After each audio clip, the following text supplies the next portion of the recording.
अस्सलाम स्टूडेंट्स, आज कर रहे हैं हम एक्सरसाइज 4.2 का क्वेश्चन नंबर 9। इसके प्रीवियस क्वेश्चन जो है वो चैनल पर मौजूद है, आप लोग वहाँ से चेकआउट कर सकते हैं। प्रीवियस एक्सरसाइजेज भी मौजूद हैं, आप लोग चैनल पर देख सकते हैं। चलिए स्टार्ट करते हैं क्वेश्चन नंबर 9। बिस्मिल्लाहिर्रहमानिर्रहीम। कह रहे हैं कि if 1/a 1/b 1/c are in A P, तो क्या आप शो डेट कर सकते हैं कि b is equal to 2ac a plus c? तो बिल्कुल कर सकते हैं। कैसे करेंगे देखें, ये फर्स्ट सेकेंड और थर्ड टर्म।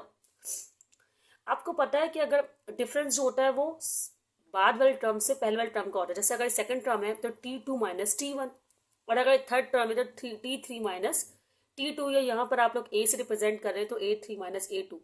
तो हम कह सकते हैं कि 1/b माइनस 1/a बराबर होगा 1/c माइनस 1/b के, है ना।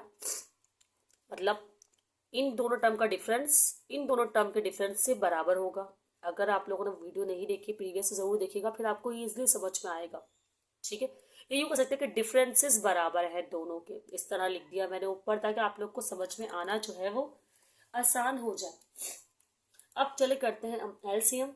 ए वहां जाकर मल्टीप्लाई हो जाएगा तो हो जाएगा ए, और बी इस साइड पे मल्टीप्लाई है B, A minus B. A B आपस में मल्टीप्लाई है तो हो जाएगा ए बी। इसी तरह सी वन ज़ा सी हो जाएगा और बी वन ज़ा बी, तो बी माइनस सी और बी सी आपस में मल्टीप्लाई हो जाएंगे तो हो जाएगा बी सी।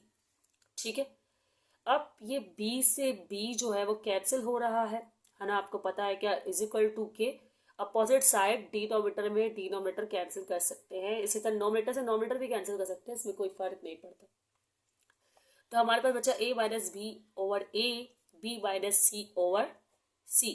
अब c को आप यहाँ ले जाए मल्टीप्लाई करवा दें और a को यहाँ पर, तो क्या हो जाएगा सी a माइनस बी, और ये हो जाएगा a b माइनस सी। अब मल्टीप्लाई तो करवाएं, सी ए ज़ा ए सी, बी सी ज़ा बी सी, माइनस का बी सी हो गया। इस तरह ए बी ज़ा A B, minus plus minus minus का ए सी। अब क्या होगा, अब आपको देखिए 2ac शो करना है तो ac वाली टर्म्स एक साथ होनी चाहिए और बाकी टर्म्स इस तरफ, तो अपने माइनस का ac इस तरफ ले आए। देखिए क्वेश्चन की मुनासिबत से देखें, माइनस का ac, उसके अलावा भी आपको सेम टर्म्स को एक साथ करना होता है। तो a b तो यहीं पर होगा, ये माइनस का B C is equal to के साइड जाकर हो जाएगा पॉजिटिव का। ये तो जाएंगे 2ac, सब हो सकते हैं ना 1 और 1, तो ये हो गया। इन दोनों में से कॉमन निकल रहा है बी, क्योंकि आपको बी को एलिमिनेट करना है तो आपको कॉमन तो लेना ही पड़ेगा, और ये सभी प्लस का हो गया ना। ए पॉजिटिव सी, ए पॉजिटिव सी, सॉरी। ठीक है, अब आप क्या करेंगे, मल्टीप्लाई में है तो इजिकल टू के साइड आकर डिवाइड में हो जाएगा। तो मैं इसको इस तरह भी लिख सकती हूँ कि 2ac, और ये डिवाइड में चला गया है तो a प्लस सी, और आपको जो शो करना था आपके सामने नजर आ रहा है सवाल, वो आंसर बिल्कुल आपका आ गया है। तो ये हो गया प्रूफ। अब करते हैं नेक्स्ट क्वेश्चन एपीस के ही। स्टूडेंट्स क्वेश्चन नंबर 10 आपकी स्क्रीन पर नजर आ रहा होगा, वो क्वेश्चन भी बिल्कुल इसी की तरह है। देखिए आपको 3 टर्म्स दी हुई हैं, वहां पर भी इस तरह 1/, सॉरी यहाँ तो नजर नहीं आ रहा होगा।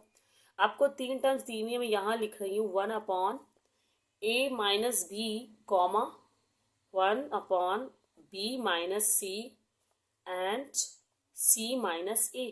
और कह रहे हैं कि ये भी एपी है और आपको शो करना है, जब आपको सवाल में नजर आ रहा है A plus C divide by A minus B इसके बराबर। तो सिंपली जिस तरह आपने इसके डिफरेंसेस को बराबर लिया है बिल्कुल वैसे ही करेंगे आप।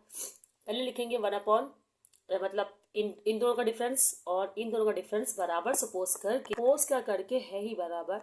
तो आप इस तरह लिखेंगे जिस तरह मैं लिख रही हूँ, किस तरह कि 1/b a mine B. Students एक बात है कि मैंने चेक किया है कि सवाल बुक में तो सवाल लिखा हुआ है 1/a माइनस बी माइनस सी माइनस ए से कभी भी क्वेश्चन प्रूफ नहीं होगा। तो ये 1/a प्लस बी प्लस सी और सी प्लस ए है, इस तरह से सॉल्व करना होगा। ठीक है, अब क्या करेंगे 1/b plus C minus 1/a plus B. ठीक है, फिर इसकी बारी आएगी, क्योंकि बाद वाली टर्म से प्रीवियस टर्म को माइनस करते हैं। तो ये 1/c प्लस ए पहले, और फिर माइनस 1/b प्लस सी आपने लिख ला।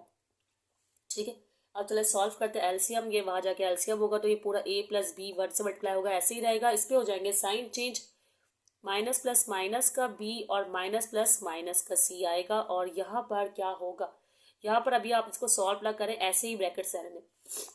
अच्छा, मैंने ये वाला ब्रैकेट पहले लिख दिया, ये वाला ब्रैकेट बाद में लिख दिया, इससे कोई फर्क नहीं पड़ेगा। ओके, सी प्लस ए, इससे पहले B plus C as it is रहेगा। यहाँ साइन माइनस का है तो साइन चेंज करेंगे, माइनस प्लस माइनस का सी माइनस प्लस माइनस का ए।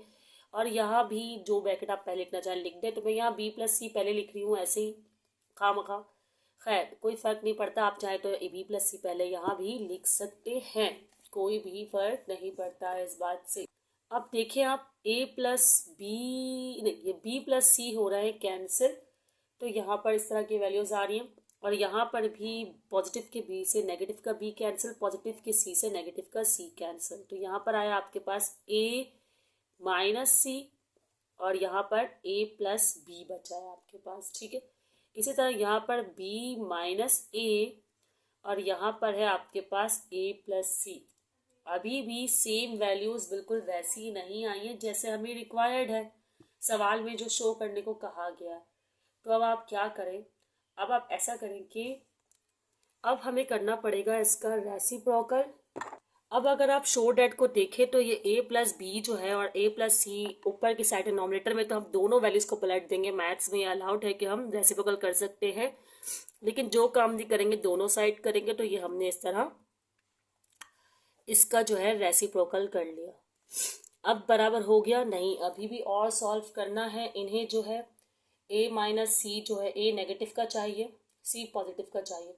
तो इसका एक ही हल है कि हम क्या करेंगे कि यहाँ पर a प्लस बी लिखेंगे, c को इस तरफ लिख देंगे और a को इस तरफ, जैसे कि उन्होंने कहा है यहाँ पर भी a प्लस सी, और a को इस तरफ लिख देंगे और b को इस तरफ। अब जब हम माइनस कॉमन लेंगे ना, तो जो माइनस का सी था वो पॉजिटिव हो गया और जो पॉजिटिव का ए था वो माइनस नेगेटिव का हो गया। इसी तरह जो नेगेटिव का ए था, यहाँ भी माइनस कॉमन लेने के बाद वो पॉजिटिव का हो जाएगा, और जो पॉजिटिव का बी था वो हो जाएगा नेगेटिव का बी। इस तरह आ जाएगा हमारे पास, और माइनस से माइनस हो जाएंगे कैंसिल। अब जैसे कि सवाल में लिखा हुआ है कि a प्लस सी इस साइड लिखा हुआ है, कि वैसे कोई फर्क नहीं पड़ता, आपने शो कर दिया है a plus C minus B आप इस साइड लिखते हैं, और a प्लस बी और c माइनस ए, यही है ना। तो यही आपके सवाल में था कि आपको शो करना था, जो कि आपने शो कर दिया। और क्वेश्चन नंबर 10 भी जो है यहाँ पर आपका हो गया सॉल्व, ठीक है। अब हम कर रहे हैं क्वेश्चन नंबर 11।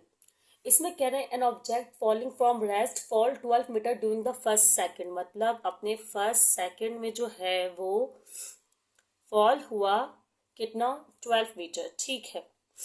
उसके बाद सेकंड कह रहे 24 metre during the second second में ये फॉल हुआ 24 मीटर। तो ये एक तरह की सीक्वेंस बन रही है सीरीज। और फिर थर्ड सेकंड में फॉल हुआ, ये कितना फॉल हुआ, 36 मीटर, ये इन्होंने सवाल में कहा हुआ है, सही है।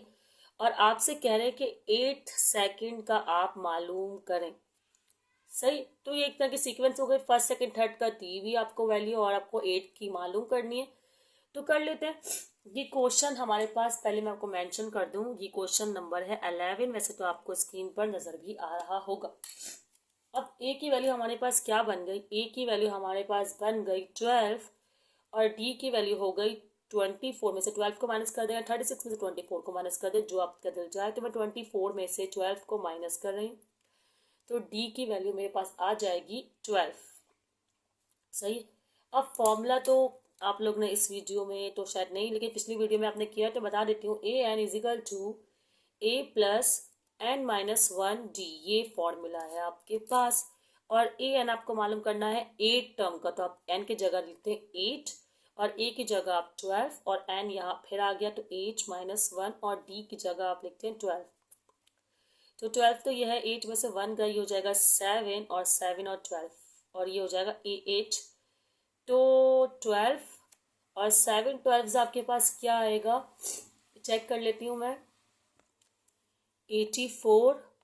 और इसी तरह अब आपके पास A8 बराबर हो गया 84 में 12 जमा कर लें आप, तो हो जाएगा 96। तो ये आ गया आपका क्वेश्चन नंबर 11 का आंसर। अब है आपके सामने क्वेश्चन नंबर 11, नहीं 11 तो हमने कर लिया, 12।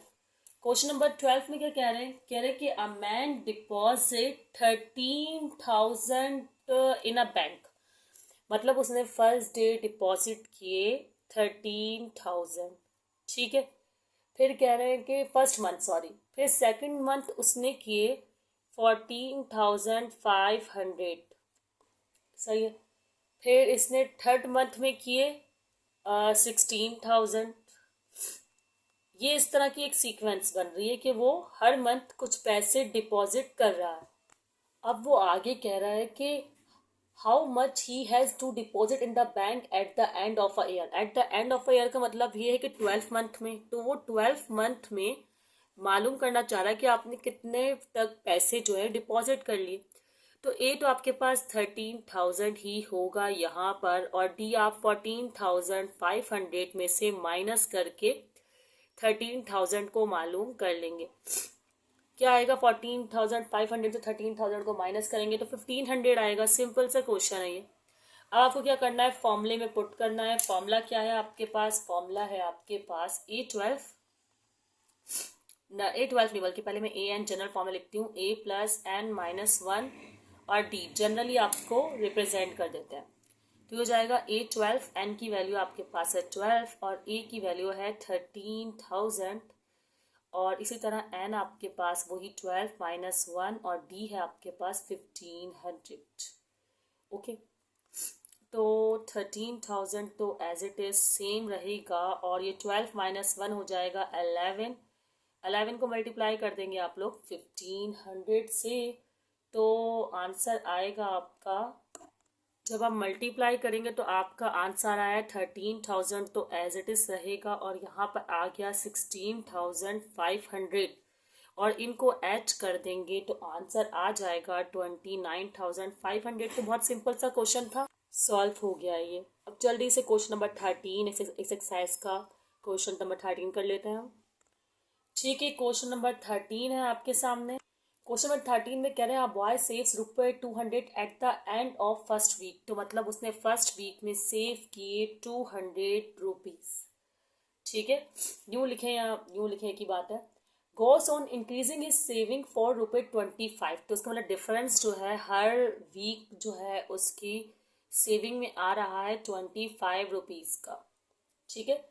अब कह रहे हैं how many week. How many week का मतलब है ए एंथ आपको दी हुई है 2000, कितने वीक्स के बाद जो है उसकी सेविंग हो जाएगी 2000। तो कितने वीक मतलब आपको एन मालूम करना है। यहाँ पर फॉर्मूला रिमेन सेम है आपके पास, A N is equal to A plus N minus 1 और डी।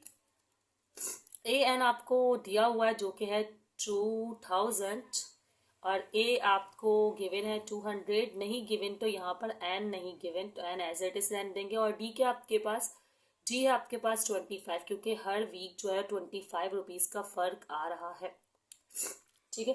अब आप क्या करेंगे? 200 तो एज इट इज रहेगा, 25 एन हो जाएगा, मल्टीप्लाई कर देंगे इससे भी और इस वैल्यू से भी, तो ये हो जाएगा माइनस का 25, तो ये हो जाएगा 2000।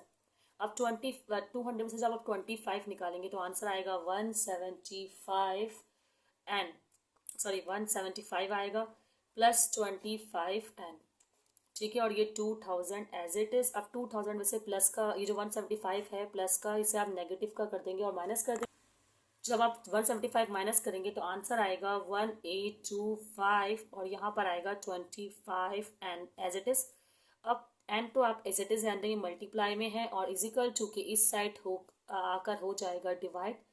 और जब आप डिवाइड करेंगे 1825 को 25 से तो आपके पास आ जाएगा 73, मतलब 73 वीक बाद आपके पास 2000 रुपीज़ जमा हो जाएंगे, अगर आप हर वीक 25 रुपीज़ को जो है वो सेव करते हैं। तो यहाँ पर हमने क्वेश्चन नंबर 13 मुकम्मल कर लिया है। इसी तरह की क्वेश्चंस के साथ हम लोग नेक्स्ट वीडियो में दोबारा मिलेंगे। और अगर आपके दिमाग में कोई क्वेश्चन हो तो कमेंट सेक्शन में पूछ सकते हैं। अपना ख्याल रखिएगा, दुआओं में याद रखिएगा। अल्लाह हाफिज़।